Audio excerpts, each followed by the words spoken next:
Hello, my brother, my sister. Praise the Lord. God bless you. You are welcome in Lovers of God International Ministry Holland today. And today we are going to learn a special lesson from the Word of God. And we will see uh, many things. We will see persecuted body of Christ, many churches, in especially in Asia, in Africa. We will see a look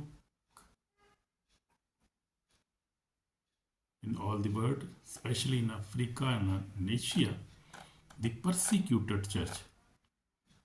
Persecuted churches, congregations, people are persecuting, though these governments are doing very harmful things with, with this congregation. And you will see, especially in Pakistan, you will see what is going on.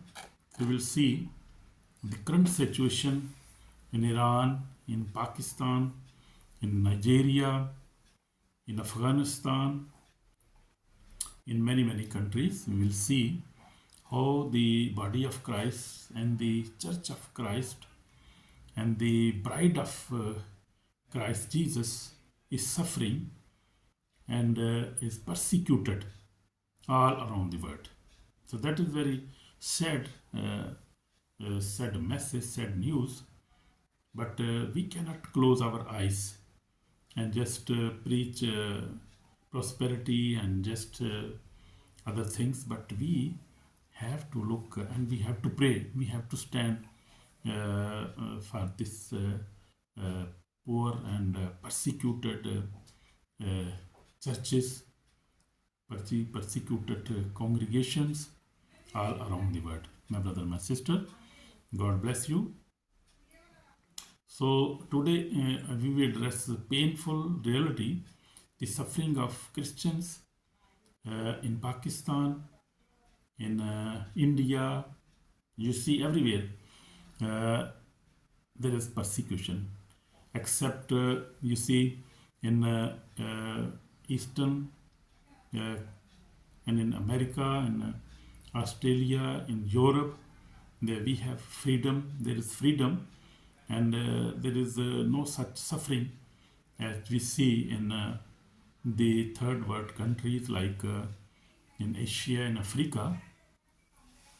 But God is always faithful to His people, and He see every situation. He see everything. The church is not silent. You see, the church is praying, crying, and standing firm. So, church, many believers are praying. Many churches are praying. You see in Korea, in America, in all these countries in America, people are praying. They are not sleeping. People whom God has appointed to pray, to fast and to pray, and to stand firm with these persecuted churches in the world. And America is also standing. You see Europe, UK, Netherlands, and these countries, European countries, they are Christian countries, although they are not very active Christians, but they believe in Jesus Christ. They are good Christians countries, and they love Jesus Christ. They love their people, and they have given shelter to such persecuted people all around the world. So they are very good country, nice countries, and they have given shelter. They welcome immigrants from all over the world, from Pakistan also, and we are also one of the candidates in this way. So believers in Pakistan, we will see, especially for Pakistan today, believers in Pakistan face false accusations, blasphemy charges, discriminations, violence, and even death. That is going on. From 45, 46 years, when Ziaul Haq, one of dictator, in Pakistan introduced the law of blasphemy, blasphemy charges. So from that time, the people, the congregation, the churches suffering in Pakistan especially, and they have the biggest support they have. They have yeah, the law, the government, and the constitution, and it's supporting them to persecute Christians, pure Christian in Pakistan. They are just 1%, 2% Christian. They are in minority, but the majority is persecuting the Christians in Pakistan. That is very painful. It's a painful reality. Suffering of Christians in Pakistan is very hard and very, very true. So we will see examples from the Bible. Jesus himself was falsely accused, but never abandoned the truth. So on the cross, he prayed for enemies. This is Heavenly Father in action. Father, forgive them. So we also forgive them because they don't know what they are doing. Because the enemy, Satan, is behind all this persecution and accusing people, and they making such laws. They don't know what are they doing actually. If we see in depth and spiritually, we see this. This is the people. They are innocent people, and they don't know what they are doing. Even then, they are responsible for their acts, what they are doing. They can stop the enemy. They can oppose the enemy. They can have a peace in their country, and they must love the minorities, the Christians, all minorities, Pakistan, in Iran, in Afghanistan, in Nigeria. The governments are responsible, and they will be accountable. One day, God will not avoid that. God will ask them. The rulers God will ask them about their responsibilities. So Jesus was betrayed, falsely accused, and imprisoned, but God turned his suffering into glory. Persecution, we see, was temporary. God's plan was internal. So we see in Jesus Christ's life, we see his temptation, his persecution was temporary. So these countries will get peace. It is also temporary, but because everything has beginning and everything has an end. So that is true. But we are standing in prayer with these persecuted churches in all around the world, especially Pakistan, Iran, Nigeria, where is much people are they are killing people, they are slaughtering them, and that is very bad thing. So we see Jesus Christ, our Savior, also faced many bad things, persecution. Also he faced death, but he was faithful. He was always trusting God, and always was faithful. So I would like to advise all churches around the world who are being persecuted. They must live in faith. They must trust God, Jesus Christ, and the Holy Spirit. And they must fast. They must pray. They must come close to God, because this is the time. And God loves them.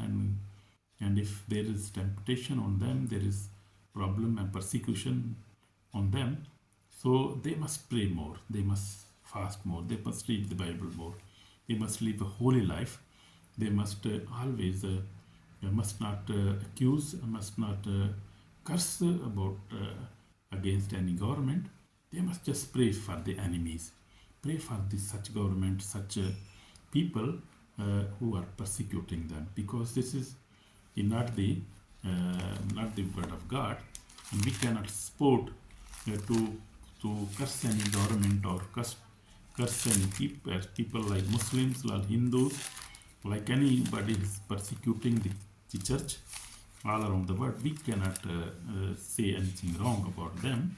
We cannot curse them, but we pray for them. We are praying for such people in Pakistan government, also the army. We pray for them. Judiciary, we pray for them. We love them because they are human beings and they can make mistake, but they must recognize what is going on. And they must make good laws. They can do that. So they must understand what is not wrong and what is right. They understand that, and we pray for them because Jesus loves everybody. Jesus loves Christians, Muslims, Hindus, even atheists. God loves everybody because He is love. He never hate everybody because He created everything. So He loves everybody. He's a loving God. He's merciful God. So He never hate anybody. He's loving God. So we see spiritually, we see when the church grows in prayer and the word, the enemy resists. But Jesus Christ is alive and still speaks and is still on the throne. And He is coming very soon. That is true. And we see in John 8:12, we will see in John 8 and 12 and John 14:6, Jesus Christ said, I am the way, the truth, and the life. No one comes to the Father except me. So everybody has to repent. Everybody has to come to Jesus Christ. In such a critical situation, I am talking now with the church, especially with the Christians in Pakistan, in Iran, in Afghanistan, Nigeria. They have the time now to seek the Lord. Also the unbelievers must seek the Lord. So this is now very serious warning now. If anybody denies the truth out of fear, harbors hatred, or refuse to forgive, their souls is in danger. So we will ask all the Christian people in the world who are persecuted, forgive them enemies. Amen. God bless you. God bless you, my brother and sister. So this is the call for repentance now. But I want to bring some important things regarding the church in Pakistan. Especially, they are facing religious persecution. There are many bad laws of blasphemy, so this is not good. Also, they are persecuting churches. Also, they are destroying churches. That is not good. And every year there are hundreds of cases. False cases are registered against Hindus, against Christians. They are misusing blasphemy law. So that must be stopped, and we pray for them. God give them wisdom. God give them God give them love in their heart. So they must repent all these things and must come to God, because God can save them. And the European countries, America, Trump is very good. He's doing very good. He's helping even in Nigeria and destroying all the terrorists in Nigeria. I saw in news. They have even attacked all terrorists were killing Christians. So that is very good. That is very good. And even you see America was attacked, 9/11. Israel is attacked by these terrorists. So these terrorists are not a friend of anybody. They terrorize. They do for money. They just want to have money and just want to kill everybody, want to kill Jews, want to kill Christians. And that is from the devil, that devil scheme. Devil want to kill everybody actually, not even Christian or Muslims. If we see spiritually, devil is actually not only against and want to destroy or kill Jews or Christians, but actually he is also destroying human race, even Muslims, because if you kill somebody, you will be also killed. So you see, in the end, you will be judged. So what is good, not good, you will be also judged. If you will kill somebody, you will be also killed in the end. Not even in this world, okay, but in the end, what will happen to you?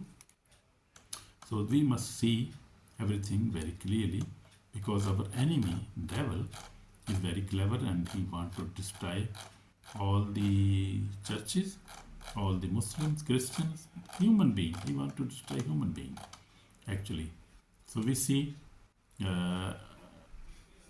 God love everybody. God want to save us.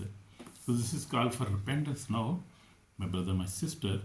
If you fear, you hatred, you double, or a doubt has entered in your heart, repent today. Jesus Christ is alive, still speaking, and the doors of salvation is still open.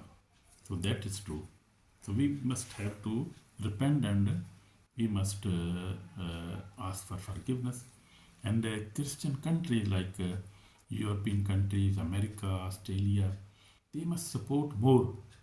They must give help and give attention to such countries who are being persecuted in Pakistan, also in Nigeria and Iran. These countries, the rich countries and the Christian countries, they must support them physically, materially, spiritually, also with the support with the money. They must help the organization, NGOs are working in these countries. So these countries must help them, because Jesus said, I was hungry, you never gave me food. I was in prison, you never came to me. I was sick, you never came to me. You never helped me. So we have to, and these countries must help them, also pray them, also give them food, give them whatever they need.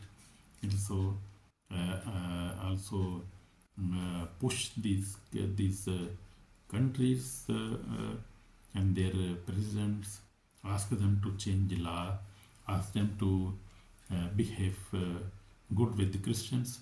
So they can do that. So we have to pray for them. Amen. God bless you, my brother, sister. We just want to pray. Heavenly Father, we come before you. We ask your help and your assistance. God, you love everybody.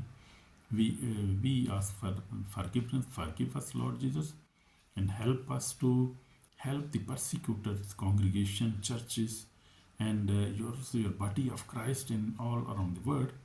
Lord Jesus, we ask them to help them, provide them, and also give them peace and satisfaction and eternal life in the end. We ask for their help, Lord Jesus. Help these Christians all around the world, and help them and provide them, give them peace, give them salvation. We ask you in Jesus' name. Amen. Jesus Christ. So my brother, my sister, God has blessed you already. So please keep praying. These countries, help, keep helping in prayer and financial help and any kind of help they need. God bless you in Jesus' name. Amen. Amen.